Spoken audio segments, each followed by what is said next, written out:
Tonight on the show, I've got the star of the new Hobbit film, so I'd better get on. I'll just put my magic ring on to make myself invisible. Oh, excuse me. Sorry. Ow. Oh, ow. Sorry. No. Just could you? Thank you. Thank you very much. Thank you. Thank you. Thank you so much. Oh, stupid ring. Let's start the show!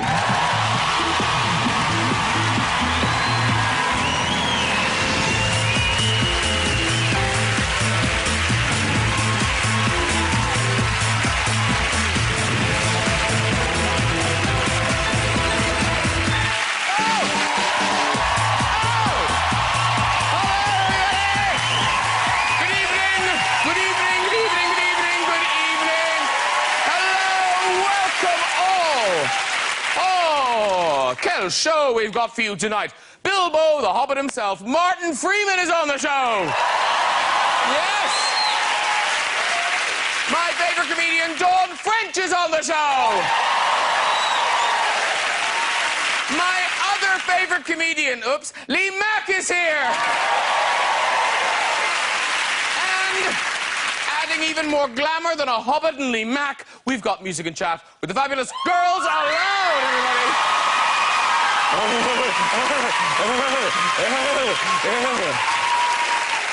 So, this is it, ladies and gentlemen. It is official. Hobbit mania is sweeping the nation. The new film is out now. Hobbit, An Unexpected Journey. At the premiere this week in London, one Hobbit fan took the opportunity to surprise his girlfriend. Oh. Isn't that amazing? A Hobbit fan with a girlfriend. All your favourite characters are in the film, including Gollum. He's back. It looks like they've disturbed him on the toilet, doesn't it? Just... Oh, its precious ring is on fire.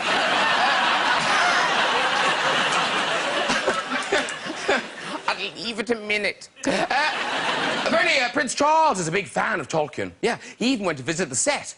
Here he is meeting Gloin, the dwarf. Look at those funny ears. No, look at them. There's lots of them. A lot of people are saying that Martin was born to play Bilbo. Mind you, that's been said about some of the other characters in The Hobbit. I mean, here's Bifur, the dwarf. And I think we all know who was born to play him. Oh, come on, that's uncanny. So excited to have Girls Aloud on the show.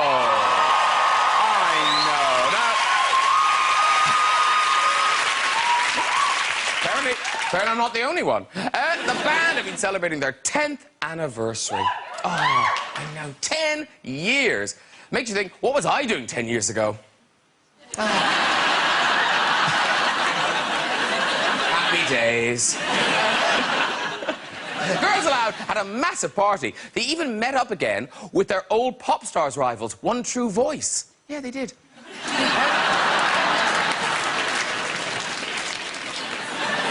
And what a weekend it was, especially for Kimberly. Oh, here she is on Friday evening, Saturday evening, and Sunday morning. Hey, let's get some guests on! Later, we'll have music and chat from Girls Aloud. But first, it's the return of the Mac. It's Lee Mack. Hello, sir. Sit yourself down. Time for a bit of French kissing. It's Dawn French. The show business of it all. You look gorgeous. Thank you. Have a seat too. And I can hear the pitter-patter of big hairy feet. It's Martin Freeman. Hello, sir. Have a seat.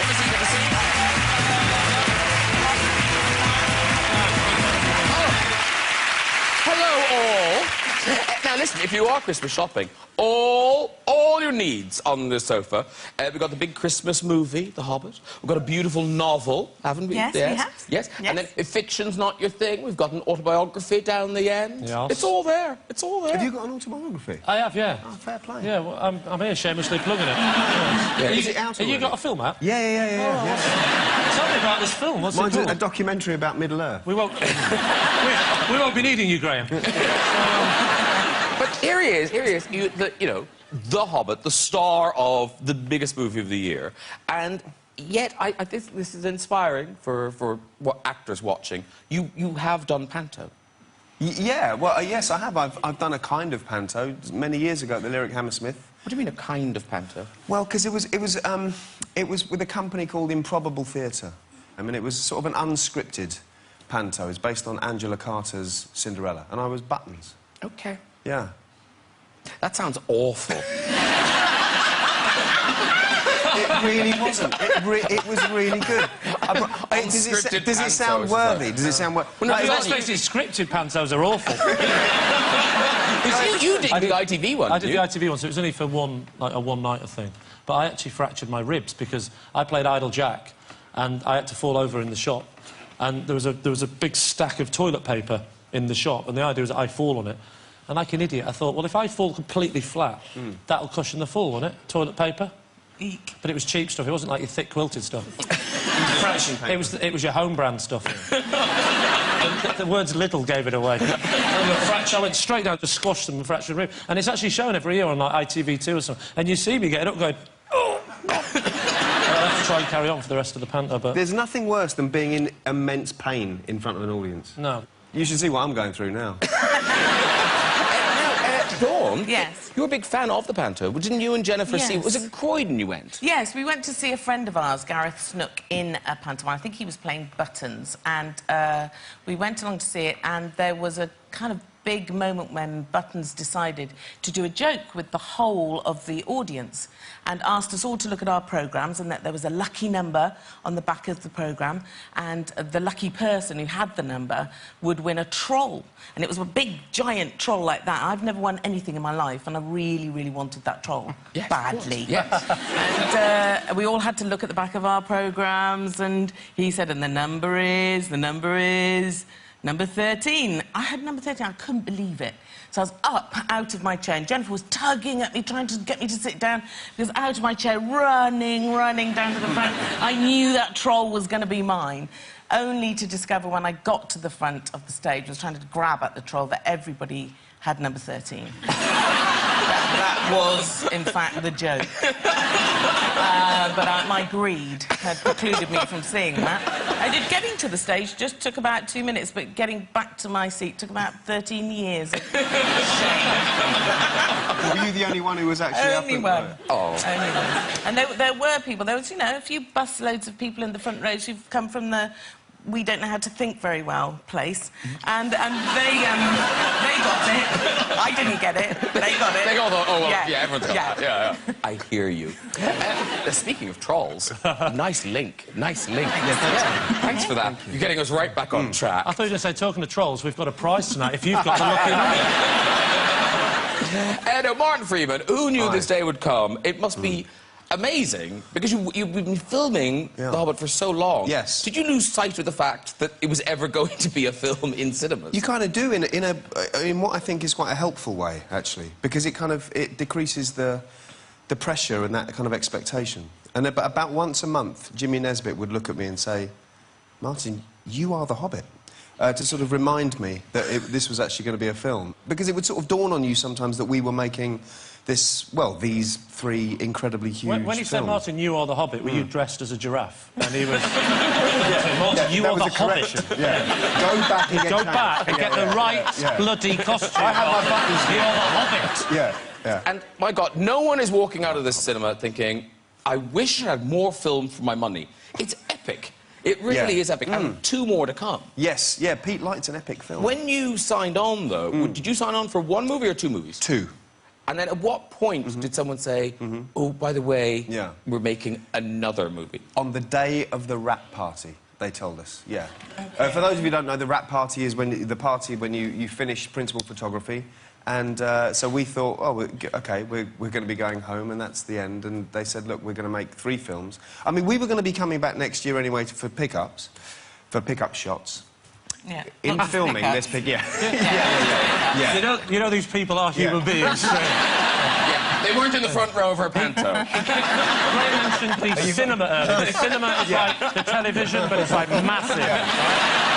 And you can eat popcorn. It's very nice. You'll have a lovely time. Oh, I know. But no, yes, and they said we're going to make 3 films because we have a... you know, an amazing amount of footage and material that we would have to squeeze into 2. We want to tell this story properly. Yeah. So I kind of think, well, if you really think that this is what it's going to be needed, then I'm OK with that. Now, I suppose when you see the script and you realise that it only goes up to page 33 of the actual book, that's a clue that there are more to come. We should have realised, yeah. We should have realised.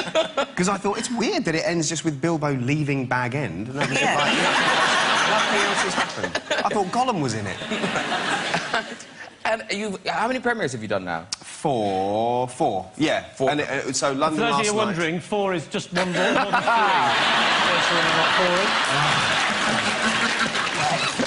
I won't do any more of that, Martin, I promise. No, I quite enjoy it, actually. I'm not going to do any more. I do quite like it, but it also hurts me. Means he's in pain. Shut up! 4. We did Wellington. Yeah, he knows what 4 is, well, he'd have to put the numbers up.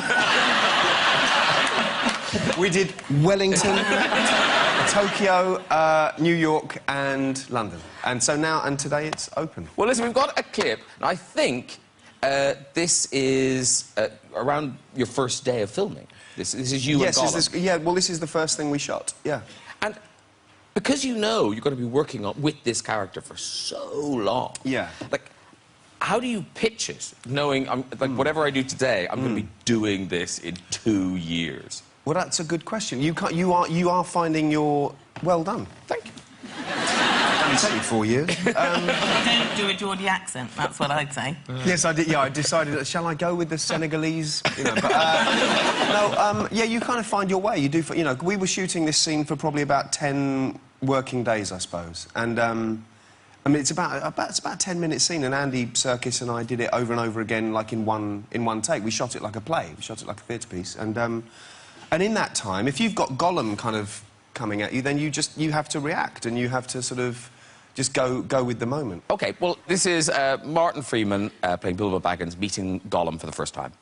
What is it, precious? What is it? My name is Bilbo Baggins. Bagginses. What is a Bagginses, precious? I'm a hobbit from the Shire. Oh, we like goblinses, batses and fishes, but we haven't tried hobbitses before. Is it soft? Is it juicy? Now, keep your distance. I'll use this if I have to. I don't want any trouble, you understand?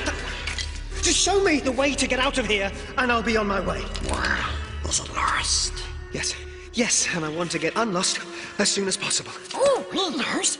We know safe paths for hobbitses. Safe paths in the dark. Shut up. I didn't say anything. I wasn't talking to you.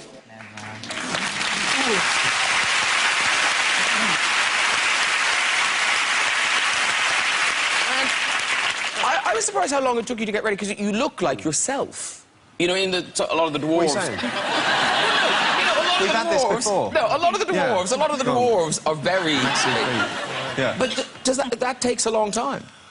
The dwarves, yeah, some of the dwarves took about 3 hours because they have a big head prosthetic, like you know, they have a massive helmet. Don't explain that. They have a big prosthetic helmet, big yak hair, beards, you know, noses, the lot, you know. So and they also have massive fat suits where they, you know, put everything on. So you got away quite lightly. I got away pretty lightly, yeah, I did. I was an hour and a quarter in makeup. Wow, because Dawn knows how you feel. Yes. You've been there, haven't you? I have. Yes. I have been a hobbit Dawn, in my time. We've got a picture of Dawn as a hobbit. There she is.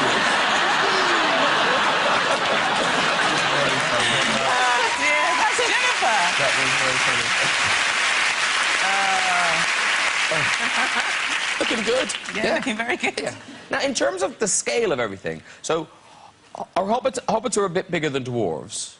No, I mean, actually, they're roughly the same size. Hobbits are basically 3'6", 3'7", roughly. OK. And, I mean, the dwarves, some of them are...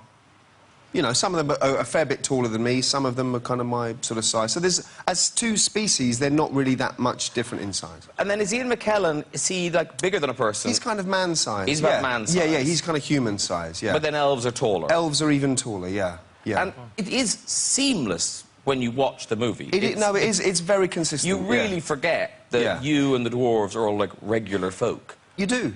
And it really comes home to you because, of course, you know, when you're surrounded just by each other all the time, you forget that your characters are meant to be really small. So when we come, as it'll be in film 2, in Lake Town, the world of men... Hello. Yeah, where you go most weekends? Tuesday night. Sounds like my version of DFS. Come to the world of men. Sail now on. Yeah, you suddenly... All our scale doubles come out to play, so all of us have a smaller person playing us, and so you suddenly realise, next to, you know, regular-sized people, we are really small. We are really small. And in the sequences, like, you know, the dinners and stuff, where different-sized people are all together... Yes.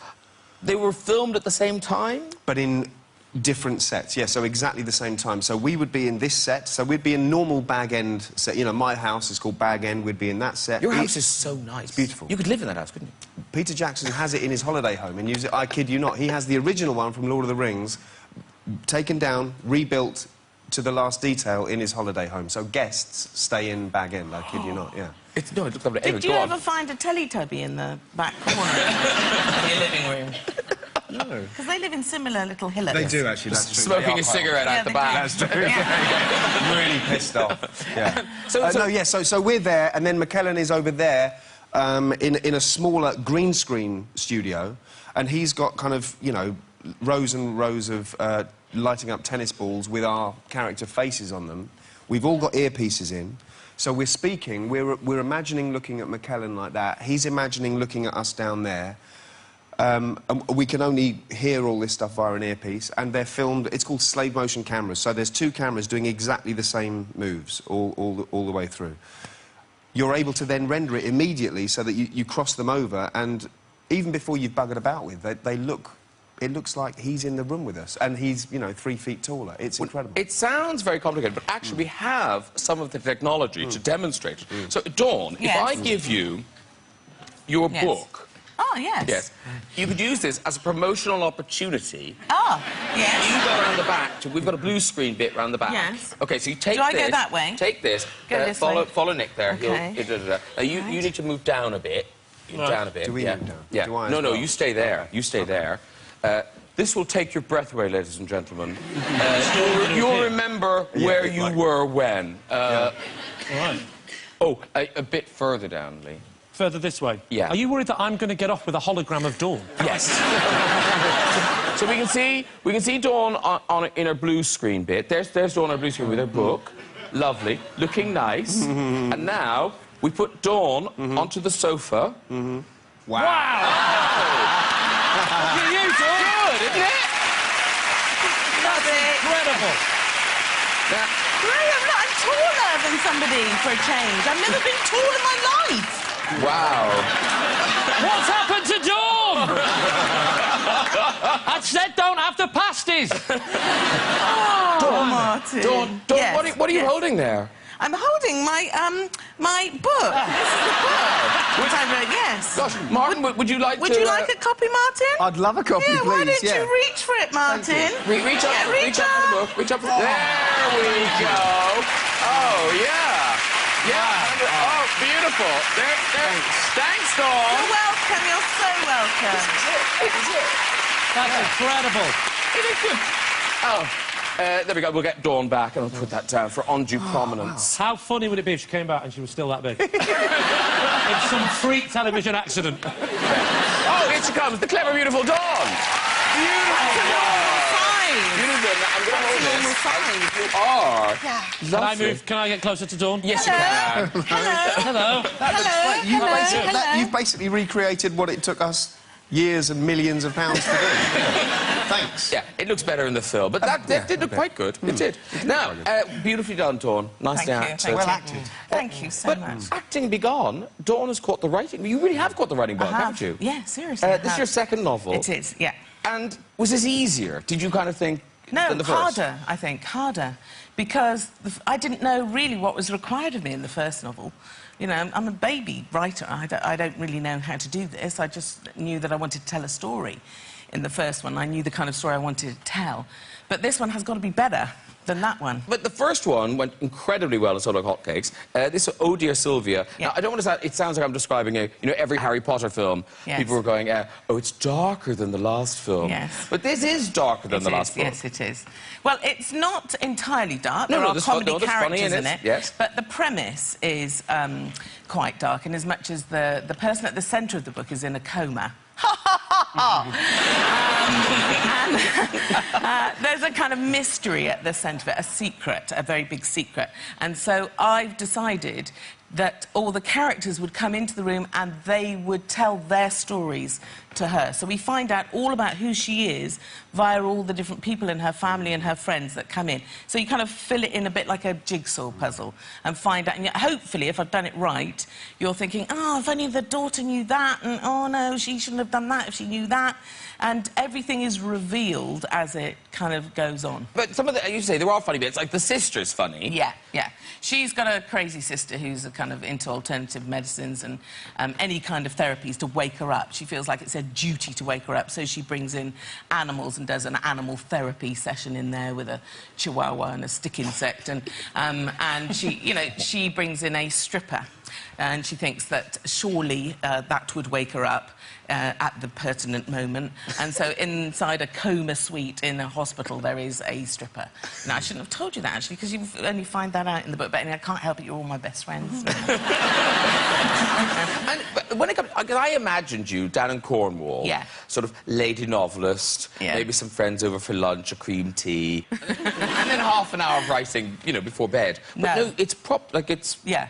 No, I do kind of office hours. I do. I have a walk with my dog in the morning, and then I settle down to it, and I do it all the way through to lunchtime. Then I watch rubbish TV at lunchtime, and then I work through to about 6 or 7 in the evening. Wow. But honestly, it's not a chore, because I absolutely love it. Because, Lee, when you were writing the autobiography, were you very disciplined, or did you just sort of do it on the run? I just... no, I was very disciplined, because I foolishly thought I could write it in 8 weeks. So I said to Rob Brydon, I said, I've been asked to do motor work, I'm going to do it in 8 weeks. And he laughed like I was an idiot. Yeah. And I said to someone the other day, I said, it takes longer than you think. And they went, no, it takes longer than you think, Lee. We all know. We all know how long it takes. You're the idiot. Did you do it in 8 weeks? No, I finished it about 8 or 9 months later. Yeah. Yeah, that's about right. But the problem is I couldn't finish it, because every time you finish it, you're a day more of your life. So I would write about that day, and then the next day happened, and every day I was thinking, maybe this is the day I drop dead and I have to write this anymore. You can't end the thing, can you? I've got it, in fact. Oh, have you got it? Do you Yes, want me I to go next door and hand it down in giant size? No, in regular size. But now because the cover arrived before the book. Yeah, they send you the cover, and they ask if you're happy with it, and I wanted to see what it would look like on a book, but the book hadn't been printed then. So I put it on a book that fitted I had at home, and the only one that fitted was the Hannibal Lecter book. and then I forgot to take it off, so it's been sitting on my shelf. And I always think the babysitters and stuff, have a little look round, and they're looking through and they're going, he's had a life, this one. Good God! Come on, pick me up. He said he's going to drive me home, I don't want to be driven home. He hit the last babysitter's face. So, Mac the life. Now, there's some bits of your life that I was expecting. Kind of being a funny kid, the early jobs, all of that. But the sex change, that shocked you, I right? know! But also, your obsession with the Queen, that you seem to have lived most of your life wanting to meet the Queen. Well, it was, yeah, when I was quite young, I saw the Royal Variety Show, and the comedian that was on had met the Queen. So I assumed that meant you must be really funny to meet the Queen. You have to be, like, she says, he's funny enough to meet me. I thought that's how it worked. They command you to be funny? Yes, in the Royal Command performance, they literally command you, So I was had it in the back of my head that I should meet the Queen one day, and then I can say that I finally made it as a comedian. But I got to do the Royal Variety Show 3 times, and it was never the Queen. It was always Charles. Charles.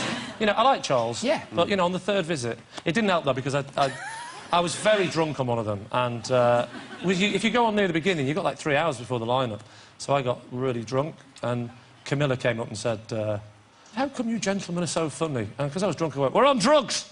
And you can see that look in her eyes. I was like a little kid who just farted in front of their auntie to show off. He's like, you idiot. Well, you did get to meet her, though. Then finally, this year, and it genuinely was true that at the end of the book, I was trying to think of a way of ending the book. and I'd mentioned wanting to meet the Queen in the book. And literally, as I was trying to finish it, I got a phone call to ask if I could do the Jubilee concert this year and host it, and I thought, this would be great, I get to meet the Queen. And there was so much pressure. Everyone, I mean, we were all nervous about doing the gig, but I was more nervous about ending my book, so I had to meet the Queen. And I had to get the photo. And so that she come, and they chucked out everybody that wasn't... It was such a small room. So the person who was going to take the photograph couldn't take it. So she said, I'm being thrown out, it's just you lot that were in the show. So she hands me the camera, and I see Alfie Boe, the opera singer, and I go, Alfie, mate, don't mess this up. There's the camera, make sure that when you've got to get this shot. Yeah. I think if you have a look at the shot, it's not exactly what you call... Everyone's in it. Everyone's in it. I'll tell you what. I recognise that bloke. You recognise the bloke? Yeah. I was going to rechange the whole story. I didn't want to meet the Queen. I always wanted to meet Kylie Minogue and Lenny Henry. Yeah. I thought then it might work. So, but bless him, I didn't give him much warning. I said, press that button and just hope for the best, and he did. And did she talk to you, or you just met her? She was great, actually. She was really... She did this thing with Gary Barlow and Kylie. It was her job to show around everybody. And I think Kylie didn't know who I was and panicked and just backed off because she didn't want to introduce me. And so the Queen was left stranded on her own. We were making polite conversation around. I saw the Queen looking around as if to go, usually I'm dragged away at this point, but no one's coming to get me. So I said, you staying at the Premier Inn with Lenny? And she said, And you met William as well, didn't you? I met William, yeah. That was interesting because he was really nice. He came up and he said... we get to go to the palace afterwards, and his opening line to me was, you need to get some new jokes. And I went, listen, I don't tell you how to be the future king. And he laughed and went, I'm only joking, I'm a big fan of Not Going Out, my sitcom, and I thought, that's so exciting. And I was just about to talk to him, and then Cheryl Cole started talking to him, and he's far more interested in her, and I had to wander off. If I ever see that woman... Oh, she's coming on. Because, Martin, you met Prince William this week. I met him last night. Yes? Yeah. He was very nice. I met him 2 nights ago. Yeah.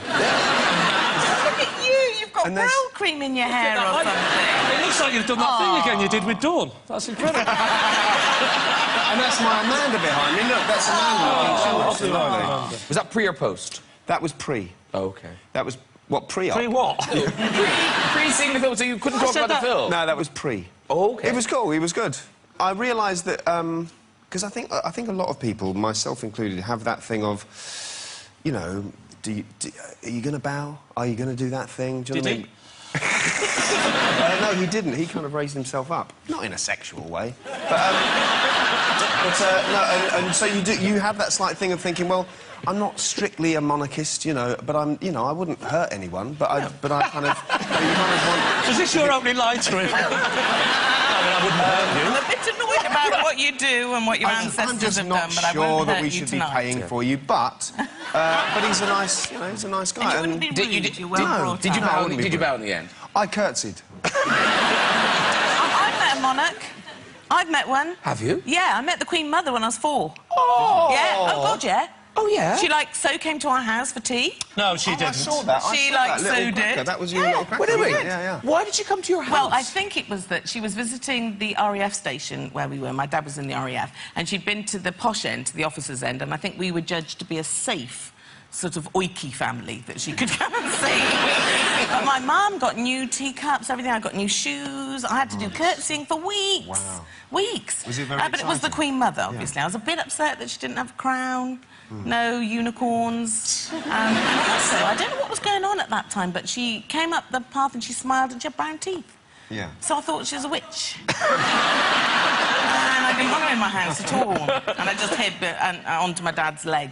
Just grabbed onto my dad's leg and didn't move. But I think what's nice for you know, people seeing guys on the couch is that everyone, no matter where you end up, you do start something. Like, Dawn, you worked in the hotel business. Yeah, I was a chambermaid. Yeah, I used to be a chambermaid in the holidays in Salcombe, in Devon. And, yeah, I loved it. I loved the mischief of it, actually. I loved the chambermaid's rule that you knock and enter straight away. Chambermaid in! Straight away like that. you catch people doing all sorts of things. And once I went into a room, chambermaid, enter, and a man was doing press-ups behind the sofa. And I had a long chat with him about the day, the weather, blah, blah, blah, and then I realised he wasn't actually doing press-ups at all. There was somebody else there. That was it. And I can state clearly here, I have not ever cleaned someone's toilet with their toothbrush. No, I have not. I have not ever taken a picture of my own arse with their camera. No, I have not. When you were not cleaning a toilet with a toothbrush, yeah. when you were not doing that, yeah. why weren't you doing that? Well, because there really wasn't a really awful man who made passes at all of us all of the time. Right, okay. So I decided not to do that to him. Why didn't you take a picture of your arse? Was the same sort of reason? No, that was just sheer fun. Right. You know when you had to send your pictures off and get them back from Boots, right, and the people are well gone by then. Come on. It's fun, and I'll never know who's off. till now. Right, everyone, shall we have some music? Oh, yeah. My final guests tonight are the best-selling British girl group of the century, performing their classic hit, Love Machine. It is Girls Out Loud!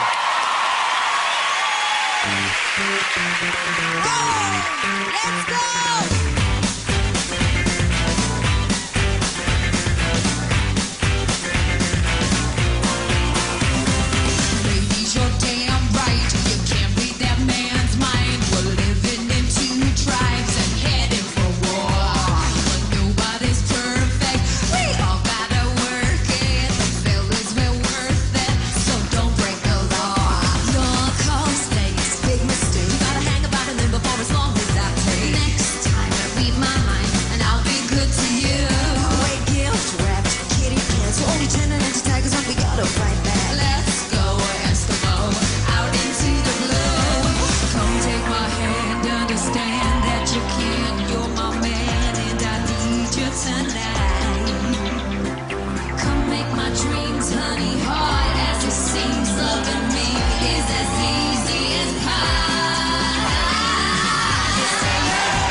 In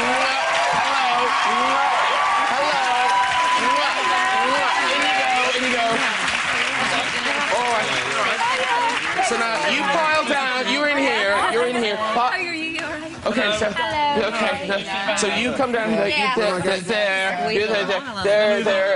There. Room. So lovely. Now I'm sorry you're in economy.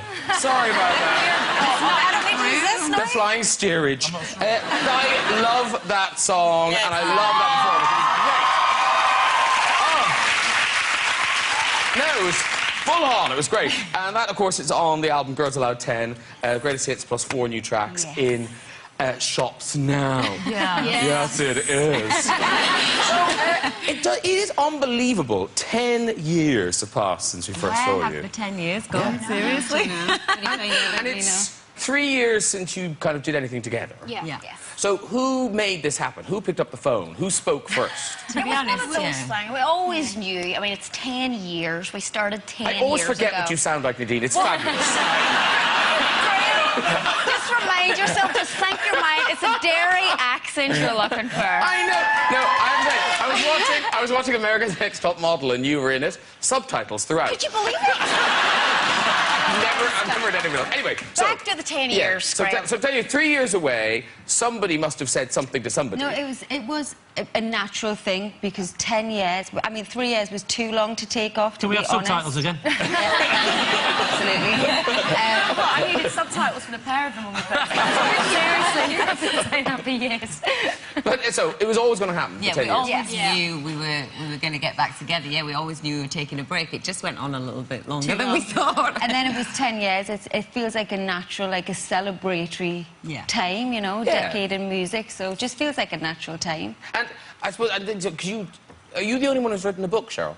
Yes. No, I've written a book as well. Her book's massive. And did everyone read Cheryl's book? No. Not one of them. Don't. If you want this to happen, don't. They don't need to. They were there the past 10 years of it, at I know, least. but I still want to read it. I've seen it Really for want to 2 read it, months. yeah. Whatever. Yeah. This one hasn't had time. She's been too busy chat-chatting. I know. And now you're all friends. Are you all voting for Kimberly? Yes. Oh, Yes.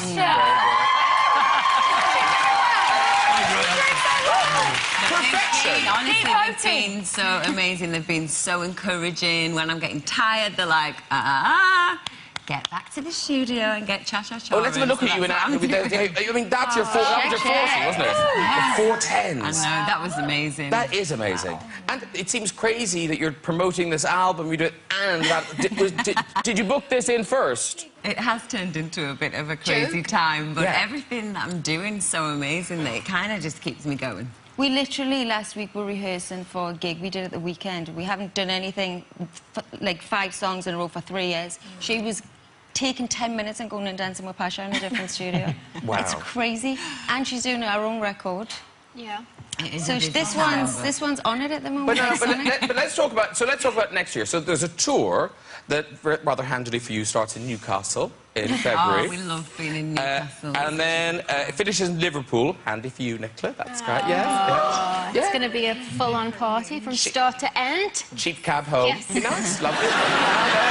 Cheryl's busy doing X Factor again. Yeah. Are you really doing it again? No. Damn, I thought we'd a scoop. I thought, God, that was really easy. I always get, you know what, as well? It's a good job somebody just mentioned that today to me, because I always get caught out, because I never read half the crap that's written. So when I hear things, sometimes I'm like, what? No, I'm definitely not doing UK X Factor next year. Definitely not. Definitely not. There you go. Till you see her doing it.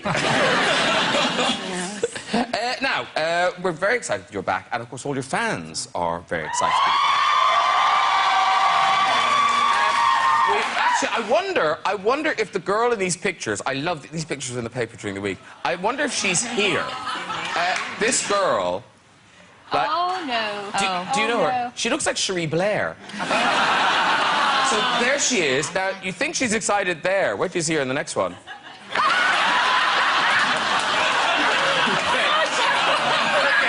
Okay. Let's see the next one. She's thrilled to see you, Cheryl. I don't know. I can't figure out whether it's thrilled to see. So like, oh my God, that's what she looks like in real life. It's terrible. But she's very excited. Even before you arrived, she's very excited. Look at this one. Look at her there.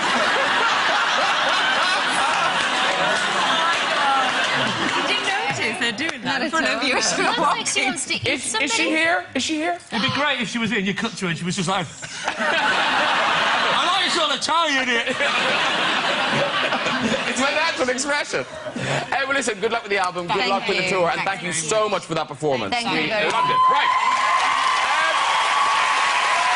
Before I release my sophone stars into the night, it's time for a story or two in the big red chair. So who's up first?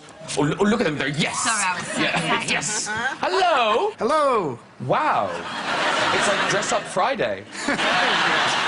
What do you do? I'm an IT manager. Okay, and what's your name? William. William. All right, where are you from, William? Canada, Montreal. Oh, he's from Montreal. Wow, just when you thought IT couldn't get any more boring, he's Canadian. Leave it.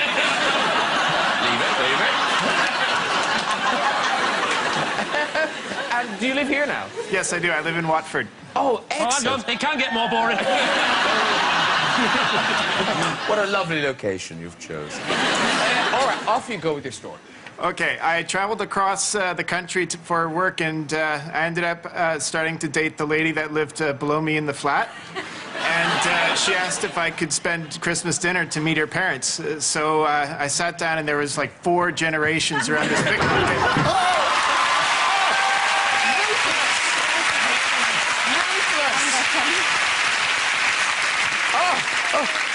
I didn't know you'd all that ink on your back. Didn't you? No. It's not finished either. Oh, really? You got to colour it in? Yeah. Lovely. Colour by numbers. Oh, is it a map of Middle Earth? Yes. Right, one more. Okay. Hello. Hello. Hi. What's your name, sir? I'm I saw Tim. him earlier on. You saw him earlier? I saw him. I asked him to put my mic pack on. Was it you? Tim, did Nadine ask you to put a mic back on? No. And you thought... You have a twin running around somewhere, Tom. A twin running around here. Twin Tim. I think that's what she said. You need to ask him, how are you? Now, where are you from, Tim? Dudley, West Midlands. Hey! And what are you doing, Dudley? I was a dental nurse, but I'm now down this end doing voluntary youth work at the Salvation Army. Good for you. Very good. Tim, delight us with your tale. Well, I went on holiday with my family in Devon, and I went to get some food, got some battered sausage and chips, and I went back to the caravan, I sat down, opened my battered sausage and chips, and then 2 old biddies, 80-year-olds, come in, and I thought, I'm in the wrong caravan, but they was naked. They were full-on naked. I ran back to my caravan with my battered sausage. I didn't know what to do. I said to my mum and dad that they was naked, and they didn't believe me. They looked outside, saw them naked, looked at the next caravan, they was naked. We was at a nudist camp, and I just didn't know what to do. I have not looked at an old woman the same. You can walk, Tim. Go on, you can walk.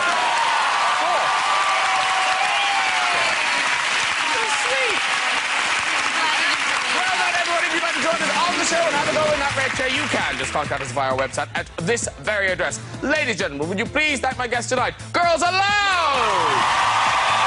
Lena! George Rich! And Mr. Martin Freeman! Join me next week with Girls Aloud Half, Afab Queen Jennifer Saunders, Hollywood star Dustin Hoffman, legendary comedian Billy Connolly, and Doctor Who himself, Matt Smith. I'll see you then. Goodbye, everybody. Bye-bye!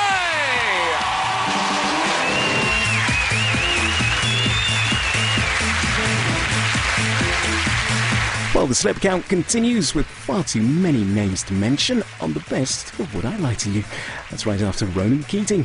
On the way next, button pushing for the National Lottery draws.